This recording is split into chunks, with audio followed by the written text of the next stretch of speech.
ಎಲ್ಲರಿಗೂ ನಮಸ್ತೆ. ನನ್ನ ಕತೆ ನಿಮ್ಮ ಜೊತೆ ಇಂತಿ ನಿಮ್ಮ ತೀರ್ಥಶಿವು ಎನ್ನುವ ನನ್ನ ಯೂಟ್ಯೂಬ್ ಚಾನಲ್ಗೆ ನಿಮ್ಮೆಲ್ಲರಿಗೂ ಹೃತ್ಪೂರ್ವಕ ಸ್ವಾಗತ. ನಾನು ನಿಮ್ಮ ತೀರ್ಥಶಿವು. ನಾನೇ ಬರೆದು ವಾಚಿಸುತ್ತಿರುವ ನನ್ನ ಹಿತವಾದ ಸಿಹಿಜ್ವಾಲೆ ಕಥೆಯ ಮುಂದುವರೆದ ಭಾಗವಿದು. ಈ ಮುತ್ತನ್ನು ಆಸ್ಟ್ರೇಲಿಯಾದಿಂದ ತಂದು ನನ್ನ ಅಕ್ಕನಿಗೆ ಕೊಟ್ಟಿದ್ದು ನಾನು. ಅದೇ ಮುತ್ತನ್ನು ಅವಳು ನಿನ್ನ ಅಪ್ಪು ಭಾವನಿಗೆ ಪ್ರೀತಿಯಿಂದ ಗಿಫ್ಟ್ ಮಾಡಿದ್ದಾಳೆ. ಆ ಮುತ್ತನ್ನು ನಿನ್ನ ಭಾವ ನಿನಗೆ ಪ್ರೀತಿಯಿಂದ ಕೊಟ್ಟಿದ್ದಾನೆ. ಅದೇ ಮುತ್ತನ್ನು ನೀನು ನನಗೆ ಕೊಟ್ಟೆ. ಅಲ್ಲಿಗೆ ನಾನು ಕೊಟ್ಟ ಮುತ್ತು ಕೊನೆಗೆ ನನ್ನ ಹತ್ತಿರವೇ ಬಂದು ಸೇರಿತು. ಒಟ್ಟಿನಲ್ಲಿ ನೀನು ಮತ್ತು ನಿನ್ನ ಭಾವ ಇಬ್ಬರು ಸೇರಿ ನನ್ನ ಅಕ್ಕನನ್ನು ಕೊಂದಿದ್ದೀರಾ. ನಿನ್ನ ಭಾವ ನನ್ನ ಅಕ್ಕನ ಹೊಟ್ಟೆಯಲ್ಲಿ ಮಗುವನ್ನು ಬೆಳೆಯಲು ಬಿಟ್ಟು ಕೊನೆಗೆ ನನಗೆ ಅಚ್ಚು ಇಷ್ಟ ಅಂದಿದ್ದಾನೆ ಎನ್ನುತ್ತಾನೆ ಶೌರ್ಯ.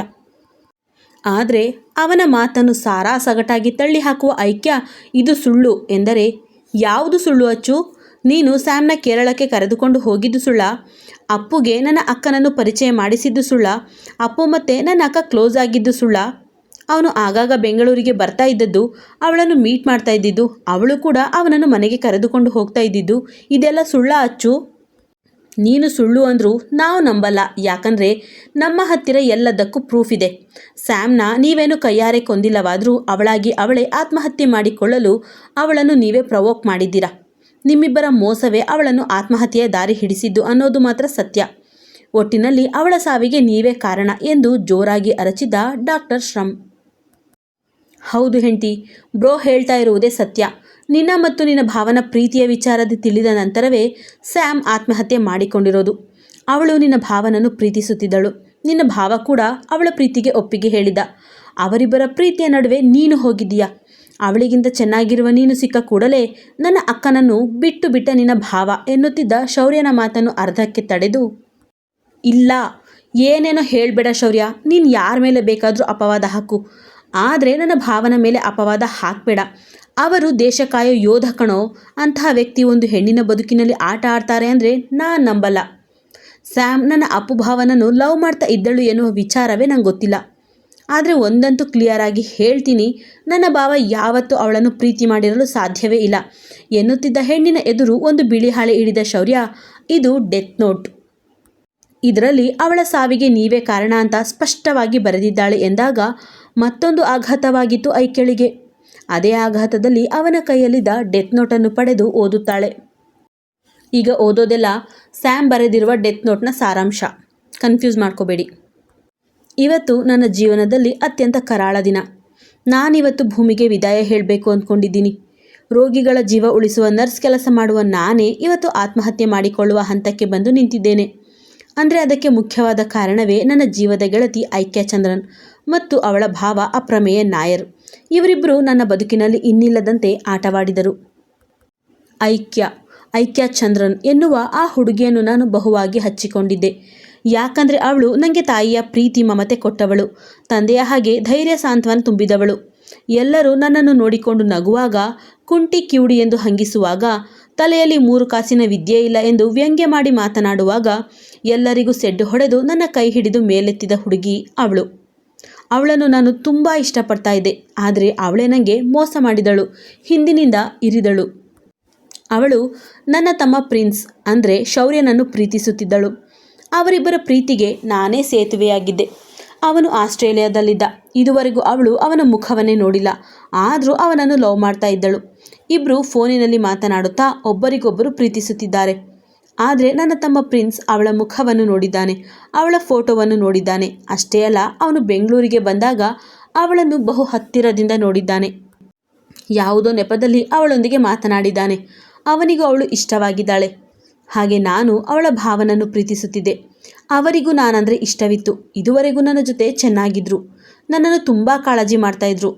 ನಾನು ನನ್ನ ಊನದ ಬಗ್ಗೆ ಹೇಳಿಕೊಂಡು ಕಣ್ಣೀರು ಹಾಕುವಾಗೆಲ್ಲ ಅವರೇ ನನಗೆ ಸಾಂತ್ವನ ಮಾಡುತ್ತಿದ್ದರು, ಧೈರ್ಯ ಹೇಳುತ್ತಿದ್ದರು.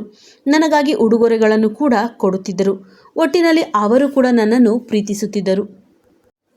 ನನ್ನ ಮನೆಯಲ್ಲಿ ನನ್ನ ತಂದೆ ಮದುವೆ ಬಗ್ಗೆ ಮಾತನಾಡುತ್ತಿದ್ದಾರೆ ಎಂದು ಅವರ ಹತ್ರ ಹೇಳಿ, ಆದಷ್ಟು ಬೇಗ ನಾವಿಬ್ಬರು ಮದುವೆ ಆಗೋಣ ಅಂದಾಗ ಮಾತ್ರ, ನಾನು ನಿನ್ನನ್ನು ಯಾವತ್ತೂ ಪ್ರೀತಿಸಿಯೇ ಇಲ್ಲ, ನನ್ನ ಪ್ರೀತಿ ಯಾವತ್ತಿದ್ರೂ ಐಕ್ಯ ಮಾತ್ರ, ನಾನು ಅಚ್ಚುವನ್ನು ಬಹಳ ಪ್ರೀತಿಸುತ್ತಿದ್ದೇನೆ ಎಂದೆಲ್ಲ ಹೇಳಿ ನನ್ನ ಪ್ರೀತಿಗೆ ಮೋಸ ಮಾಡಿದರು.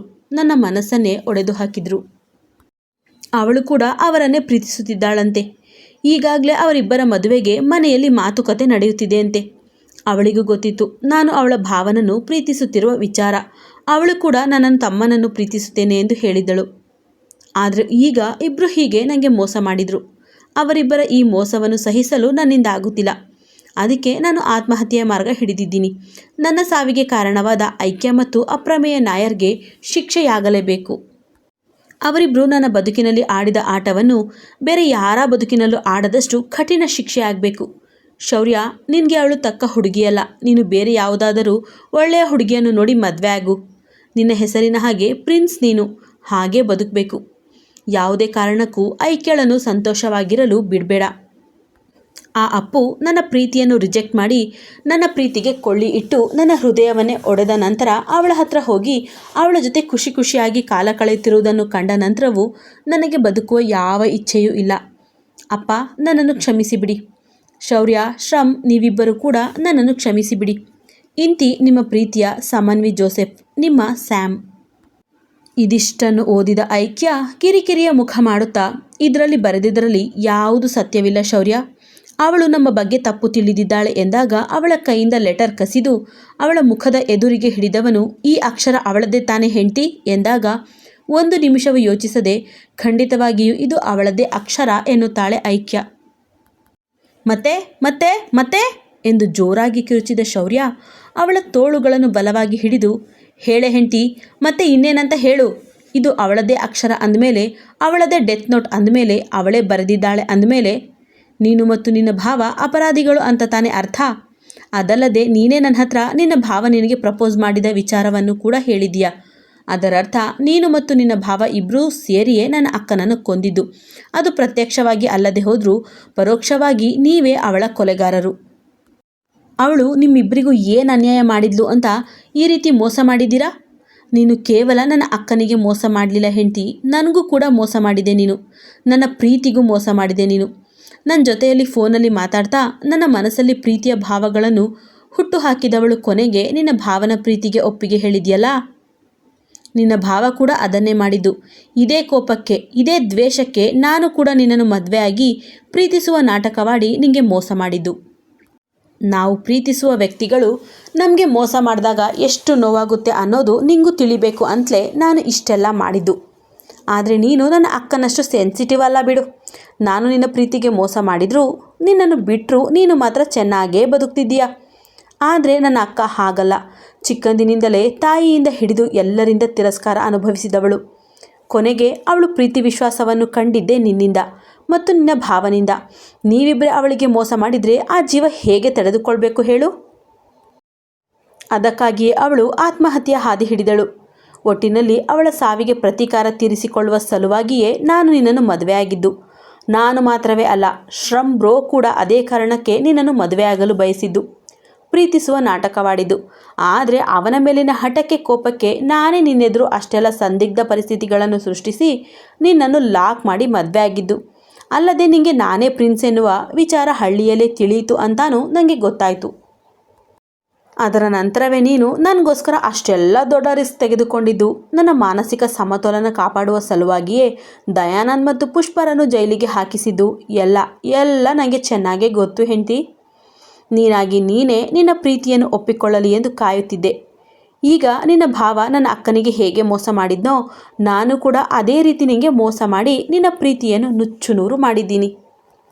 ನನಗೀಗ ಸಮಾಧಾನ ಆಯಿತು. ನನ್ನ ಅಕ್ಕನ ಸಾವಿಗೆ ಪ್ರತೀಕಾರ ತೀರಿಸಿಕೊಂಡಾಯಿತು. ಅವಳ ಆತ್ಮಕ್ಕೆ ಈಗ ಶಾಂತಿ ಸಿಗುತ್ತೆ. ಇವತ್ತು ನಾನು ತುಂಬ ಖುಷಿಯಾಗಿದ್ದೀನಿ ಎಂದು ನಗುತ್ತಾನೆ ಶೌರ್ಯ. ಅದೇ ಸಮಯಕ್ಕೆ ಶೌರ್ಯನಿಗೆ ಹಸ್ತಲಾಘವ ನೀಡುವ ಶ್ರಮ್ ಅವನನ್ನು ಗಟ್ಟಿಯಾಗಿ ಅಪ್ಪಿ, ನಮ್ಮ ನಡುವೆ ನೂರಾರು ಭಿನ್ನಾಭಿಪ್ರಾಯ, ದ್ವೇಷ ಇರಲಿ ಆದಿ, ಆದರೆ ನಮ್ಮಿಬ್ಬರ ಗುರಿ ಒಂದೇ ಆಗಿತ್ತು. ನಮ್ಮ ಅಕ್ಕನನ್ನು ಸಾವಿನ ಮನೆಗೆ ಕಳುಹಿಸಿದವರ ಕಣ್ಣೀರನ್ನು ನಾವು ನೋಡಬೇಕಿತ್ತು. ಅವರ ವೇದನೆಯನ್ನು ನಾವು ನೋಡಬೇಕಿತ್ತು. ನಮ್ಮ ಅಕ್ಕ ಅನುಭವಿಸಿದ ನೋವನ್ನೇ ಅವರಿಬ್ಬರು ಕೂಡ ಅನುಭವಿಸಬೇಕಿತ್ತು. ಈಗ ನಿನ್ನ ಪ್ರೀತಿ ಸಿಗಲಿಲ್ಲ ಅಂತ ಇವಳ ಪ್ರೀತಿ ಸಿಗಲಿಲ್ಲ ಅಂತ ಅವನು, ಇಬ್ಬರು ವೇದನೆ ಅನುಭವಿಸುತ್ತಿದ್ದಾರೆ. ಅಷ್ಟು ಸಾಕು ನಮಗೆ. ಇವರಿಬ್ಬರನ್ನು ಒಂದೇ ಸಲ ಸಾಯಿಸಿ ಬಿಟ್ಟಿದ್ರೆ ಆ ನೋವು ಆ ಕ್ಷಣಕ್ಕೆ ಮರೆತು ಹೋಗುತ್ತಿತ್ತು.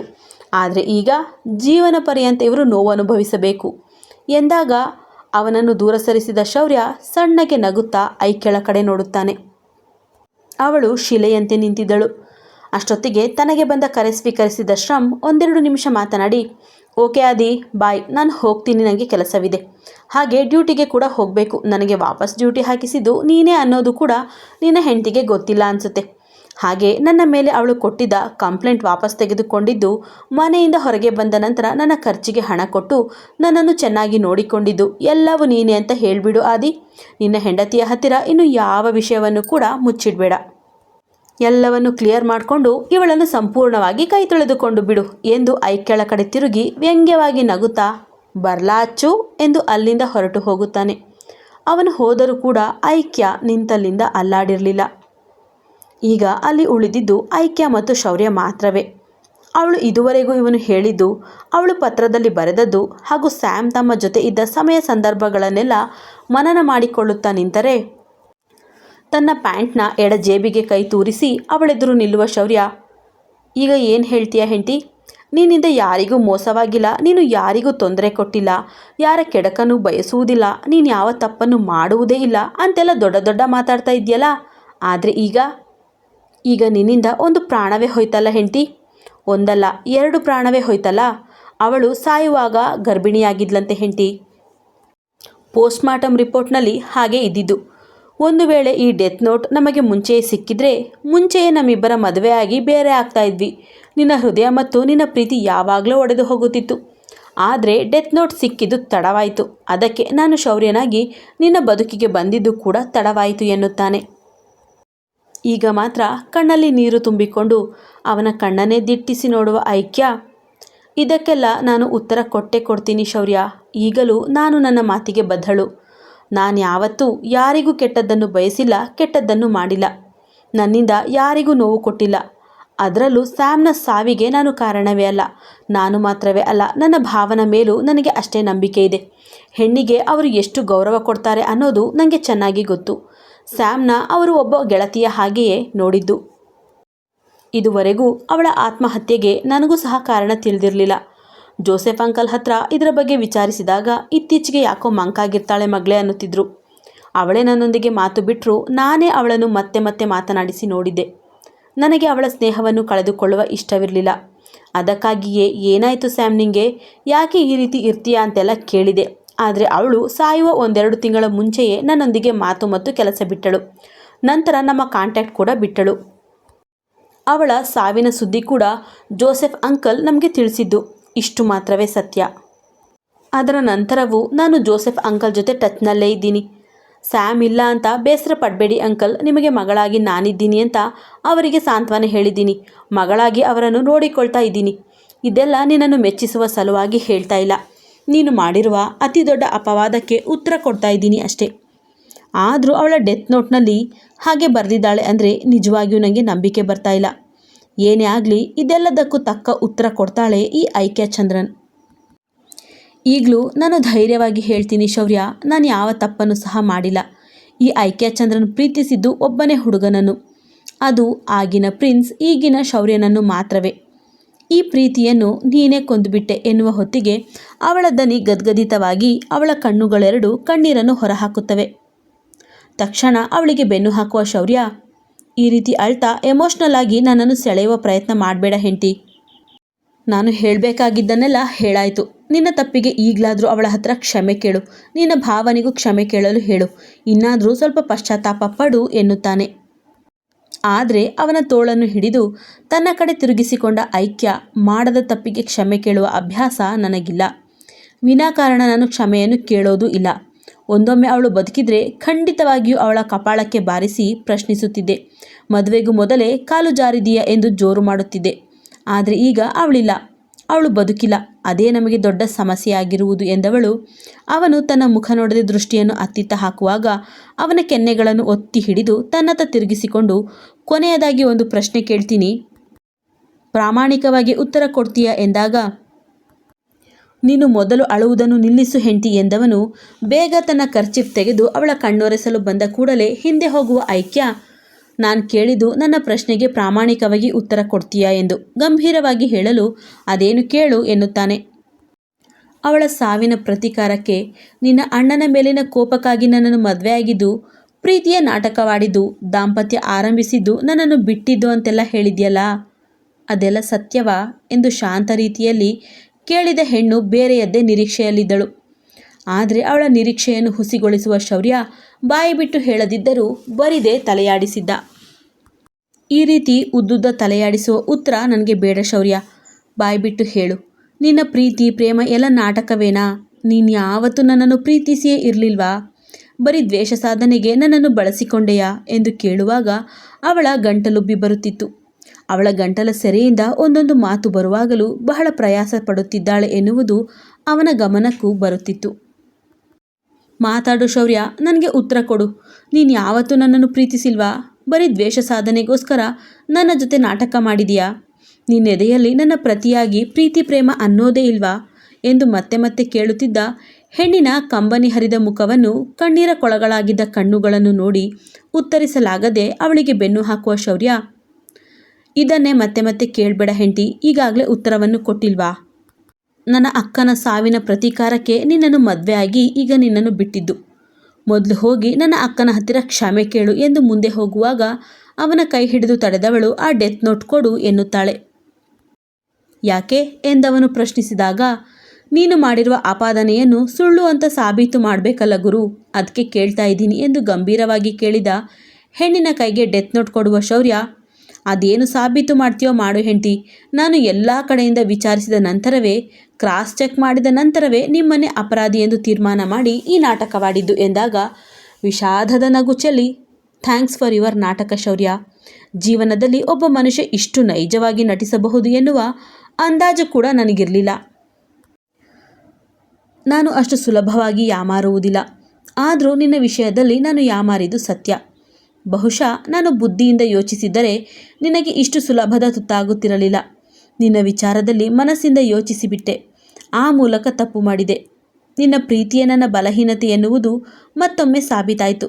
ನನ್ನ ಜೀವನಕ್ಕೆ ಬಂದು ಇಷ್ಟೆಲ್ಲ ನಾಟಕವಾಡಿ ದೊಡ್ಡ ಪಾಠ ಕಲಿಸಿದ್ದಕ್ಕೆ ತುಂಬ ಥ್ಯಾಂಕ್ಸ್ ಶೌರ್ಯ ಅಲಿಯಾಸ್ ಪ್ರಿನ್ಸ್ ಎಂದ ಐಕ್ಯ ಮತ್ತೆ ಕಣ್ಣೀರನ್ನು ಹಾಕಿದರೆ ತಕ್ಷಣ ಅವಳಿಂದ ಕೈ ಬಿಡಿಸಿಕೊಂಡು ಹೊರಟು ಬಿಡುತ್ತಾನೆ ಶೌರ್ಯ. ಕಾರಿನಲ್ಲಿ ಕುಳಿತರೂ ಅವನು ಅವಳನ್ನೇ ನೋಡುತ್ತಿದ್ದ. ಅವಳು ಕೂಡ ಅವನನ್ನೇ ನೋಡುತ್ತಿದ್ದಳು. ಕಾರ್ ಸ್ಟಾರ್ಟ್ ಮಾಡಿದ ಶೌರ್ಯ ತುಸು ಮುಂದೆ ಹೋಗಿ ಮತ್ತೆ ಹಿಂದೆ ಬಂದು ಕಾರ್ ನಿಲ್ಲಿಸಿ ಅವಳತ್ತ ಹೋಗುತ್ತಾನೆ. ಅವಳಿನ್ನೂ ಅಳುತ್ತಲೇ ನಿಂತಿದ್ದಳು. ಆಗ ಅವಳೆದುರು ಬರುವ ಶೌರ್ಯ ಅವಳ ಕೈಗೆ ಕರ್ಚಿಫಿಟ್ಟು, ಬೇಗ ಮನೆಗೋಗು ಹೆಂಡತಿ, ಮಳೆ ಬರುವ ಹಾಗಿದೆ ಎಂದು ಮತ್ತೆ ಅಲ್ಲಿಂದ ಹೋಗುತ್ತಾನೆ. ಅವನು ಕೊಟ್ಟ ಕರ್ಚಿಫ್ ಮತ್ತು ಡೆತ್ ನೋಟ್ ಹಿಡಿದ ಹೆಣ್ಣು ನೇರವಾಗಿ ಹೋಗಿದ್ದು ಸ್ಯಾಮ್ನ ಸಮಾಧಿಯ ಹತ್ತಿರಕ್ಕೆ. ಕಥೆ ಮುಂದುವರಿಯುವುದು. ಎಂದಿನಂತೆ ನಿಮ್ಮ ಪ್ರೋತ್ಸಾಹದ ನಿರೀಕ್ಷೆಯಲ್ಲಿ. ಕತೆ ಮತ್ತು ಸಂಚಿಕೆ ಇಷ್ಟವಾಗಿದ್ದರೆ ಲೈಕ್ ಮಾಡೋದನ್ನು ಮರಿಬೇಡಿ. ಹಾಗೆ ಶೌರ್ಯನ ಅಕ್ಕ ಸ್ಯಾಮ್ ಬಗ್ಗೆ ತಿಳಿತು ಅಲ್ವಾ, ಅವಳ ಡೆತ್ ನೋಟ್ ಬಗ್ಗೆ ತಿಳಿತು ಅಲ್ವಾ, ಈಗಲಾದರೂ ಐಕ್ಯ ತಪ್ಪು ಮಾಡಿರ್ತಾಳೆ ಅಂತ ಯಾರಿಗಾದರೂ ಅನಿಸುತ್ತಾ? ಅಥವಾ ಶೌರ್ಯನೇ ತಪ್ಪು ಮಾಡಿಕೊಂಡು ಬಿಟ್ನಾ? ಆ ಮೂಲಕ ಐಕ್ಯಳನ್ನು ಶಾಶ್ವತವಾಗಿ ಕಳೆದುಕೊಳ್ತಾನ? ನಿಮ್ಮ ಅನಿಸಿಕೆಯನ್ನು ಕಮೆಂಟ್ ಮಾಡಿ. ಕತೆ ಕೇಳಿದ್ದಕ್ಕೆ ಧನ್ಯವಾದಗಳು.